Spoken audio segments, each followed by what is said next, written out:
vamos a dar ya la bienvenida al señor Pablo Casano porque recordemos que tiempo atrás habíamos dialogado con Mauricio López.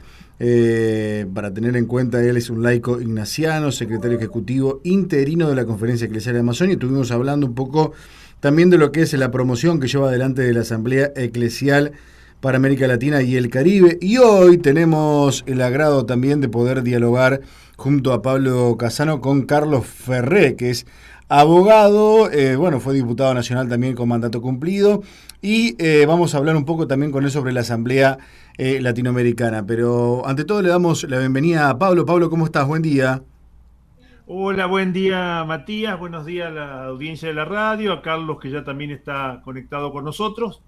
Y bueno, vamos a seguir desarrollando este tema. Vamos a tratar de ir profundizando un tema tan importante y tan novedoso.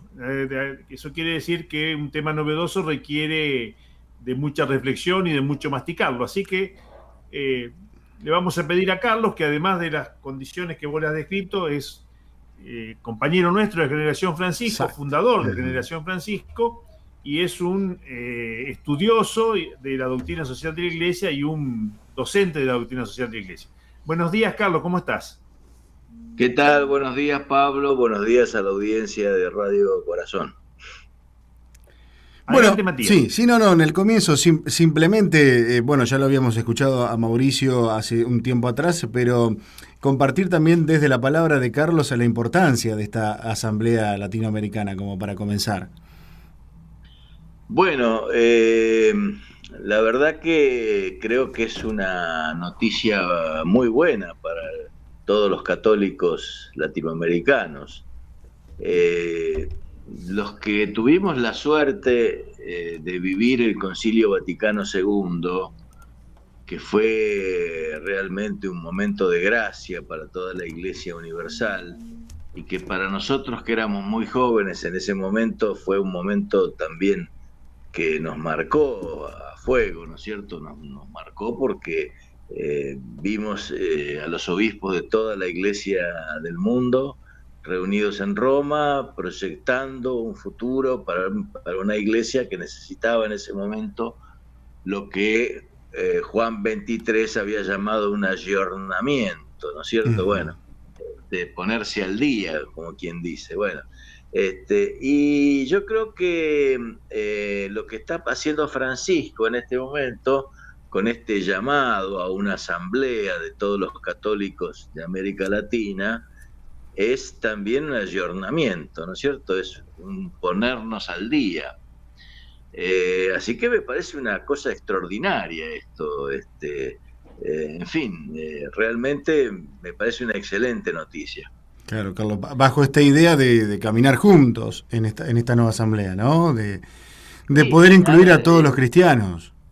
claro, a ver, cuando el Concilio Vaticano II define a la Iglesia, hace una modificación interesante respecto de una concepción eh, que no reflejaba ya en ese momento exactamente cuál es el modelo de iglesia para, digamos, de Jesús y cuál es el modelo de iglesia para estos tiempos. Y empieza diciendo el Concilio Vaticano II, en su documento sobre la iglesia, que la iglesia es el pueblo de Dios. Entonces pone al principio, como en el lugar principal de la iglesia, no a la jerarquía, no a los sacerdotes, no a los religiosos, no a los laicos consagrados, no a los agentes pastorales, sino pone como elemento principal, como sujeto principal, al pueblo de Dios. ¿Quién es el pueblo de Dios? Todos los bautizados, todos, absolutamente todos los bautizados, ese es el pueblo de Dios, porque ese es el pueblo redimido por Jesucristo, con su muerte y resurrección, y con el bautismo que él propuso, digamos, para incorporarse a esta familia del Padre, ¿no es cierto? Bueno, entonces, si lo principal en la iglesia es el pueblo de Dios, es interesante ahora esta convocatoria, porque pondría a cualquier bautizado, a cualquier hombre o mujer creyente, en la posibilidad de hacer un aporte a esta este momento, digamos, del mundo y este momento de la Iglesia. Fíjense qué interesante. Cuando los obispos del CELAM le van a decir a Francisco, mire, ya pasaron más de 10 años desde Aparecida, vamos a tener que hacer una nueva convocatoria, que más o menos se hacía cada 10, 12 años, ¿no es cierto? Claro. Las convocatorias que vienen de la época de Medellín, o antes inclusive vienen hubo antes otra en Brasil y una en Argentina. Bueno, pero digamos, la más conocida sería la de Medellín, después Puebla, después Santo Domingo, después Aparecida. Más o menos se hacían cada 10, 12 años. Y entonces Francisco les propone otra cosa, le dice, bueno, pero a ver, como todavía no pudimos cumplir todos los objetivos que nos habíamos propuesto en Aparecida, entonces, ¿por qué no convocamos al pueblo de Dios en lugar de convocar solamente a los obispos? Bueno, esta fue la gran novedad, ¿no es cierto? Esta fue la gran cosa diferente que propuso. Entonces, ahora está en nosotros, este pueblo de Dios, las personas que se animen, que quieran promover esto, a, digamos, permitir ser puentes, digamos, para que cualquier hermano pueda hablar de estos temas que el Papa propone justamente para esta Asamblea Eclesial Latinoamericana. Por eso es asamblea, porque es de todos, es eclesial porque es de toda la Iglesia de Jesucristo, digamos, la Iglesia Católica, y latinoamericana porque corresponde a todo el continente. Perfecto. ¿Pablo? Carlos, Sí. días atrás leíamos un artículo que publicaste donde Sí. señalabas 3 objetivos para la Asamblea. Sí. Contemplar la realidad de nuestros pueblos, reavivar el compromiso pastoral y buscar nuevos caminos para la clave sinodal. ¿Podrías extenderte un poco sobre esto que te parecen son los objetivos principales que se persiguen con las asambleas? Sí, por supuesto. Bueno, si uno se fija en los últimos documentos eclesiales, siempre se ha seguido el método ver, juzgar, actuar, ¿no es cierto?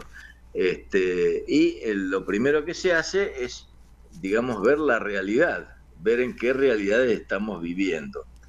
Entonces, yo creo que el primer tema, digamos, el primer punto del orden del día de la asamblea, teniendo como si fuera una asamblea de la Sociedad de Fomento del Barrio, el primer punto es, bueno, ver en qué realidad estamos viviendo, cuál es la realidad de la humanidad hoy en el continente latinoamericano. Obviamente no se le pide a expertos esto, sino que se le pide a cualquiera que pueda ver la realidad. ¿Y qué realidad vemos cualquiera? Y por lo menos, y seguramente la vemos con mucha precisión, y la realidad de nuestros barrios, la realidad de nuestra ciudad, la realidad de nuestra provincia. Algunos podrán ver un poco más allá la realidad del conjunto de la Argentina, en fin. Pero al menos tenemos la posibilidad de partir de en qué realidad estamos viviendo. Y esto implica una serie de consideraciones que tienen que ver con, en fin, lo cultural, que tienen que ver con lo sanitario, que tienen que ver con el hábitat, que tienen que ver con los derechos, que tienen que ver con la exclusión, que tienen que ver, en fin, con todo lo que vivimos permanentemente al lado nuestro. ¿Qué vivimos? ¿Qué vemos al lado nuestro? ¿Qué vemos entre los hermanos? ¿Cuáles son sus preocupaciones? ¿Cuáles son sus expectativas? ¿Cuáles son sus deseos? ¿Cuáles son sus problemas? ¿No es cierto? Y creo que esto debería ser el primer elemento, ¿no es cierto? Entonces, por ejemplo, qué sé yo, si uno ve que está creciendo el analfabetismo, supongamos, bueno, señalar, seguramente en las asambleas saldrá, y los chicos cada vez saben menos leer y escribir, o tienen problemas para tal cosa, o bueno, la salud, bueno, aparte de la pandemia, ¿no? Pero tenemos estos problemas, y bueno, no hay casas suficientes y entonces mucha gente se tiene que ir de sus casas que alquila y se tiene que ir a vivir a la calle o se tiene que ir a vivir a un barrio popular o, en fin, todas estas cosas, digamos, conectan con esto que nosotros como cristianos estamos interesados en todo lo que le pasa a la humanidad. Es decir, vivimos dentro de esta realidad. Entonces lo primero que hacemos, analizamos, bueno, ¿dónde estamos viviendo? ¿Qué nos está pasando? ¿Qué está pasando con las costumbres? Todas estas cosas. Bueno, o sea que hacer una radiografía entre todos de la realidad que vivimos, digamos. Claro. Claro, hacer una radiografía entre todos. Bueno. Y de eso todos sabemos, porque todos, digamos, no hace falta ser sociólogo para hacer eso. Claro. Todos sabemos lo que pasa. Sabemos lo que pasa, incluso sabemos las causas, sabemos los responsables, en fin. ¿Quién es quién? Sí, la verdad, sí. Todos sabemos, ¿viste? Es decir, no nos tienen que venir a contar nada. Entonces, ahora, entonces el Papa dice, bueno, en lugar de que los obispos convoquen a una consultora o convoquen a 4 peritos que le digan qué es lo que pasa, que se lo diga a la gente, se lo cuente la gente. Bueno, de esto se trata el primer punto, ¿no es cierto? Me recordé del segundo... Reavivar el compromiso pastoral. Claro, bueno, entonces, digamos, los cristianos y las personas en general, respecto de estos problemas, asumen compromisos. Es decir, no es que todo el mundo se quede quieto, no le importe, más allá de que hay problemas de individualismo, de egoísmo, como hay toda la vida, pero también hay verdaderos compromisos de gente que sale a tratar de resolver los problemas de los demás, ¿no es cierto? Que le trata de dar alguna solución. Hay montones de... Bueno, por un lado, reconocer estos compromisos que ya hemos asumido, y también pensar que hay a lo mejor algunos compromisos que todavía no asumimos, y que sería interesante ver, bueno, a ver, ¿qué nos falta? ¿Qué compromiso nos falta asumir? ¿Y cómo lo hacemos? ¿Y con quién, digamos, nos juntamos para que este compromiso sea más eficaz, sea más efectivo, etcétera? Entonces, hay, en primer lugar, un compromiso de solidaridad que tiene que ver con el amor al prójimo, ¿no es cierto? Que tiene que ver con el mandamiento principal, que es amar a los hermanos como yo los he amado, ¿no es cierto? Que es lo que Jesús nos enseñó. Bueno, esta es la primera cuestión. Y también hay otro compromiso que es que nos toca también de cerca, que es, por un lado, transmitir esta vivencia de Jesús, ¿no es cierto?, que todos tenemos, porque este es un compromiso pastoral, transmitir nuestra vivencia de Jesús, y también descubrir la presencia de Jesús en los demás, ¿no es cierto? Que esto es lo que el Papa dice cuando dice que hay que irnos, que tenemos que ir a evangelizarnos, o sea, que los católicos, digamos, tenemos que ir a evangelizarnos con el conjunto de los bautizados, con el conjunto del pueblo, ¿no es cierto? Bueno, esto creo que es fundamental, es decir, digamos, transmitir esto de la buena noticia del Evangelio, y al mismo tiempo encontrar, descubrir, reconocer en los demás la presencia de Cristo, ¿no es cierto? Que también evangeliza, y que es muy importante, y que si lo descubrimos entre todos nos evangeliza a todos. Entonces, me parece que es otro tema fundamental, digamos, dentro de lo que sería la segunda cuestión, digamos, para plantear dentro de las asambleas. Y queda al final los desafíos, ¿no es cierto? Es decir, ¿cuáles son? Bueno, los desafíos de la Iglesia. Y yo creo que acá, esto es, digamos, podríamos llamarlo de carácter más interno, si se quiere. Creo que acá tal vez lo que tengamos que hacer es, digamos, expresar nuestro sueño de cómo sería la iglesia que queremos, cómo sería verdaderamente la iglesia que queremos.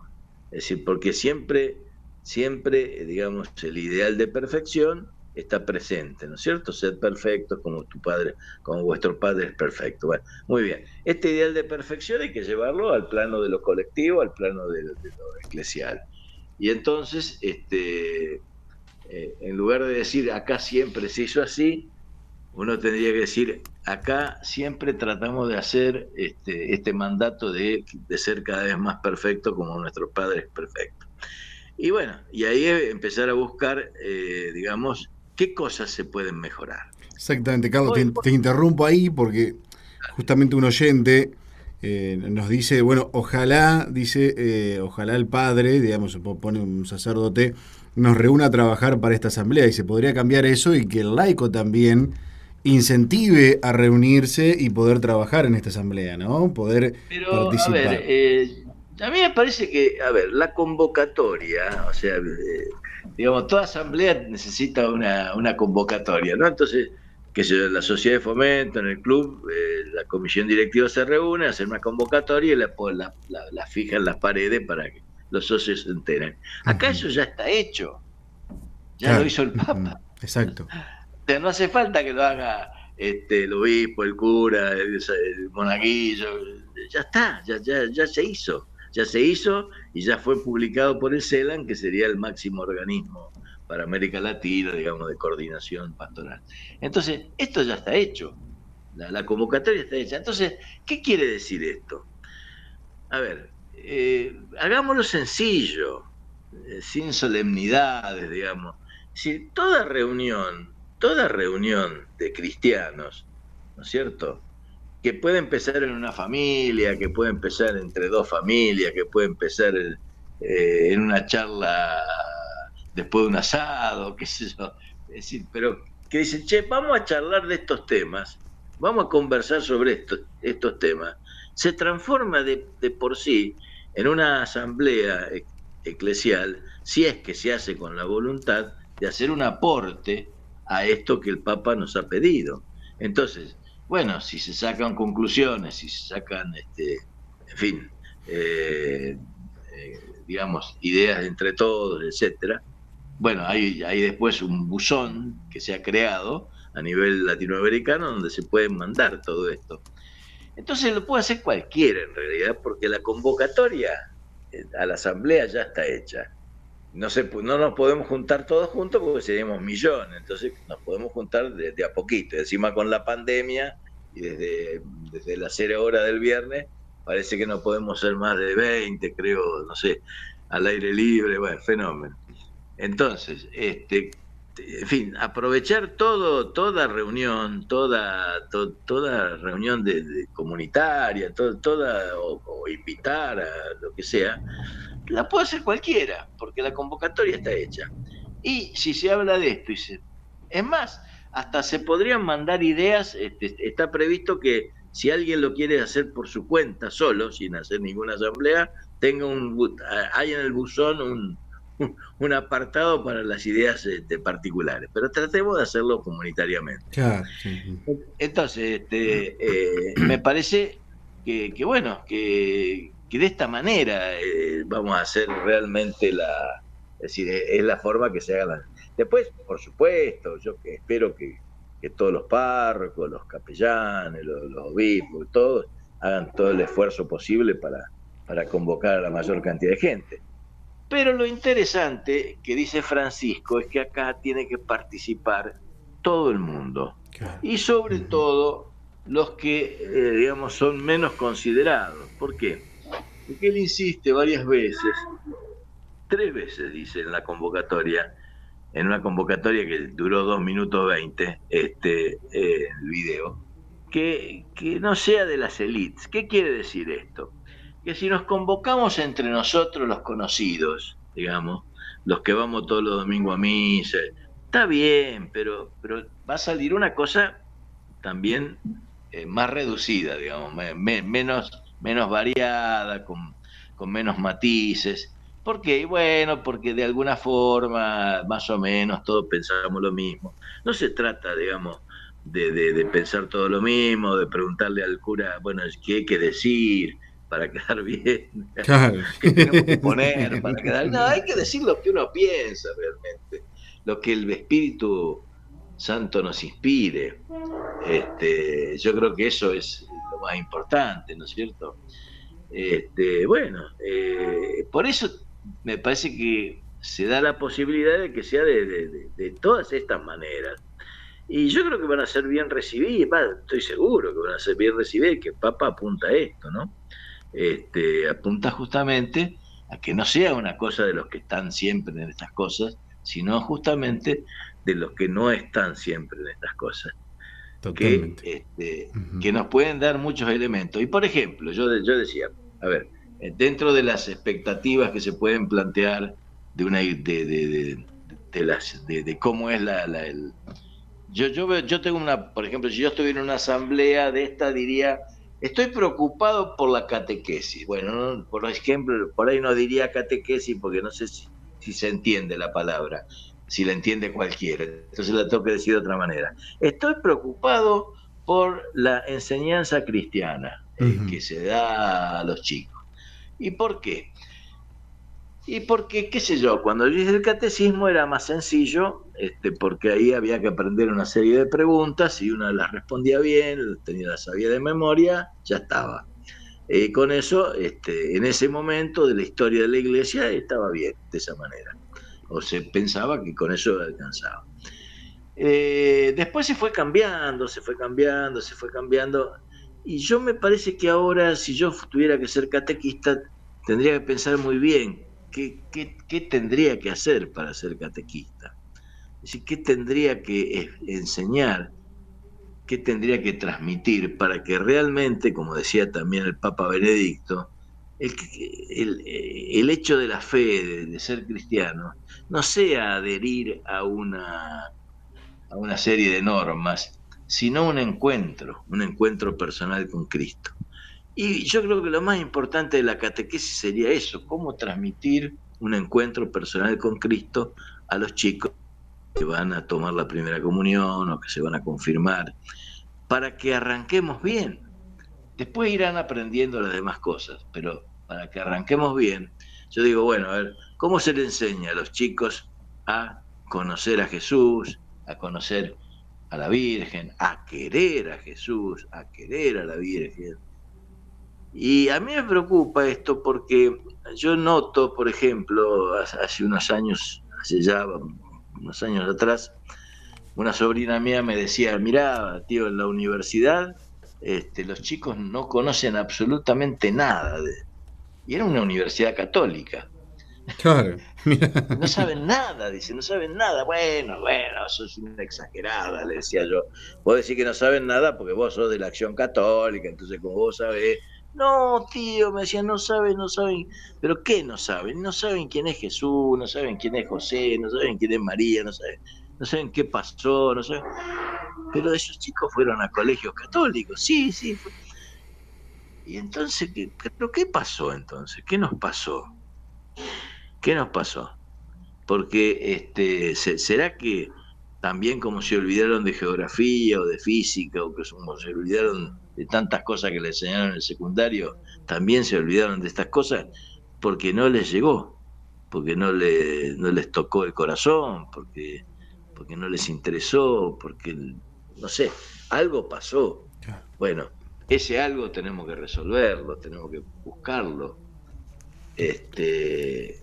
Y si la transmisión oral que hacían nuestras abuelas o nuestras madres se cortó, y bueno, habrá que ver de qué manera se vuelve a recuperar esa tradición, esa transmisión de unos a otros, que esta es la forma en que nosotros aprendimos a ser cristianos, vamos a ser sinceros, fue de esa Exactamente. manera. Después aprendíamos el catecismo, para saber la fe, las verdades de la fe y los mandamientos y todas esas cosas. Pero la fe nos la transmitieron los padres, los abuelos, los tíos. Totalmente, Sí, Carlos. Me quedé pensando en eso porque uno veía a su abuela, a su madre rezar y demás, ¿no? Y creo que cuando se tocan las fibras también más íntimas de uno es donde ese aprendizaje se empieza a hacer carne, ¿no? Es ahí. Y tal vez hay que volver a eso, tal vez hay que replantearlo y entre todos, o sea, como vos decías, entre los que tienen menos oportunidades y aquellos que también tienen muchas oportunidades, se puede llegar a una conclusión mucho más rica y poder trabajar y caminar juntos. Ya no sé, Pablo, estamos con el tiempo más o menos, pero si queda algo por ahí.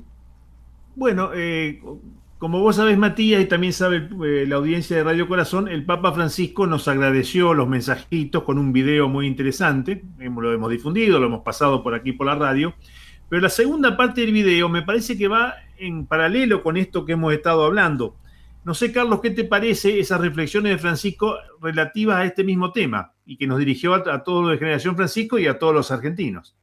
y bueno, justamente se refiere dice, el cura que no consulta a sus parroquianos, el obispo que no consulta a su diócesis, bueno, se va a equivocar, dice, ¿no? Tiene que consultar, ¿no? Si yo creo que esto es una gran consulta también. Esto de la asamblea es una gran consulta al pueblo de Dios. Y yo creo que se van a encontrar muchos resultados. A ver, cuando Francisco, y lo dice ya no por sus conocimientos científicos o teológicos, sino que lo dice por su propia experiencia, cuando dice, para saber quién es la Virgen le preguntamos a los teólogos, pero para saber cómo se quiere a la Virgen le tenemos que preguntar al pueblo sencillo. Y está dando una pista que muy parecido a lo que estábamos hablando recién. Y bueno, a ver, por ahí vamos a ir encontrando los caminos, me parece a mí, ¿no? Es decir, entonces, sí, va en consonancia total este mensaje que mandó a todo el pueblo, digamos, en agradecimiento a los saludos por el 8º aniversario, totalmente ligado a esta idea, digamos, de la consulta al pueblo de Dios, ¿cierto? Así que sí, yo creo que sí. Totalmente. Bueno, la verdad que ha sido un gusto y un placer. Pablo, si por ahí es que querés agregar algo más, pero... No, solamente agradecerle a Carlos y bueno, y seguiremos, Totalmente. Matías, tratando de difundir estas novedades para el beneficio de todos los oyentes de Radio Corazón, para animarnos a todos a organizar estas asambleas en comunidad con todos los que quieran sumarse, desde el párroco hasta el último vecino del barrio, al que a lo mejor solamente va a la parroquia el día que se casa la hija, que todos podamos participar ampliamente de estas asambleas eclesiales y luego a través de todo el producido, todas las conclusiones que se puedan ir recogiendo, se pueden subir a la página web de la asamblea, que es la asamblea eclesial, se la busca así, aparece en la página del CELAM, o simplemente en Google poniendo asambleaeclesial.lat aparece la página para volcar las informaciones. Y aquí una tarea, sí, de aquellos que podríamos llamar cuadros intermedios católicos, que es facilitar que las personas que a lo mejor no dispongan de los medios para subir sus conclusiones puedan encontrar en nosotros un apoyo, un puente, digamos, para que esas ideas que vayan surgiendo, ese análisis de la realidad, esos nuevos compromisos, esa respuesta a los desafíos, puedan ser volcadas en ese gran buzón al que hacía referencia Carlos y bueno, se pueda sintetizar de alguna manera en nuevos rumbos para la evangelización. Totalmente, me quedo con... Muchas gracias, compañero de Radio Corazón. Me quedo con la frase de Carlos para el cierre: hagámoslo sencillo sin solemnidades. Me parece que es una buena reflexión para tener en cuenta. Así que, Carlos, muy agradecido y te vamos a seguir molestando, pero gracias por esta comunicación. Muchas gracias y a disposición de ustedes. Un abrazo. Chao. Bueno, los dos. Abrazo enorme entonces, Pablo, también. Igualmente.